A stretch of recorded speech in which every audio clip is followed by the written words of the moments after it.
வணக்கம். சப்ஸ்கிரைப் பண்ணுங்க, லைக் பண்ணுங்க, ஷேர் பண்ணுங்க. இன்னைக்கு முத்து மணியில வளையல் எப்படி செய்யறதுன்றது சொல்லித்தரேன்.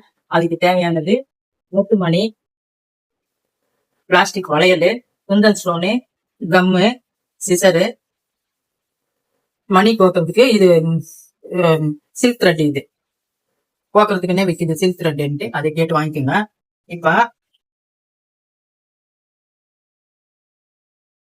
இந்த வளையல்ல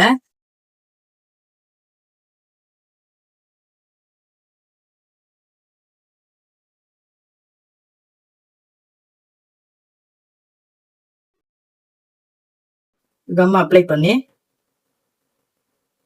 வளையல ஒட்டி காய வச்சிடுங்க. நான் ஏற்கனவே ஒட்டி வளையல் காய வச்சு எடுத்துன்னு வந்திருக்கேன். இது ரவுண்டு முத்துமணி. இதை நான் ஏற்கனவே கோத்து வச்சிருக்கேன். இத அளவா வச்சு முதல் பாத்துக்கோங்க, தேவையான அளவு. இது இப்ப வருது, அதனால இதை எடுத்துட்டு முடி போட்டுக்கிறேன்.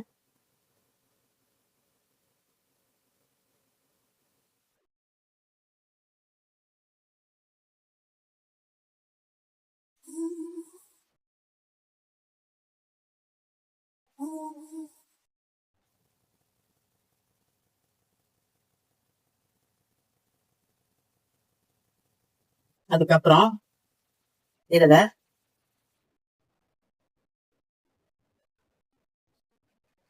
கொஞ்சம் மெதுவா பண்ணீங்கன்னா அப்படியே உக்காந்துரும்.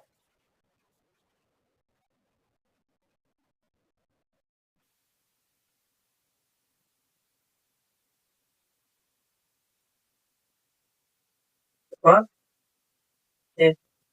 இது முத்துமணி. இத இது கம்மு எல்லாம் நான் அப்ளை பண்ணல, இது அப்படியே தான் கட்டியிருக்கேன். அதனால இது விழாம கழண்டு வராம இருக்கிறதுக்கு 2 இழையில நூல் கோத்து வச்சிருப்பேன். அதை எப்படி பண்றேன்றது பாருங்க. இந்த வளையல்ல நுழைச்சி இதுல முடி மாதிரி போட்டுக்கினேன். இப்போ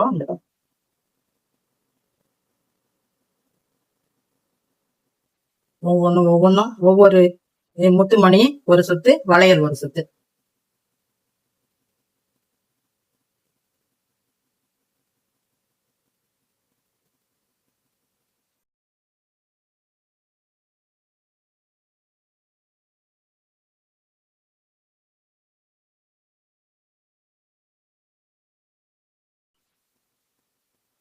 முதல்ல வளையல ஒட்டி காய வச்சிடுங்க. அதுக்கப்புறம் முத்துமணி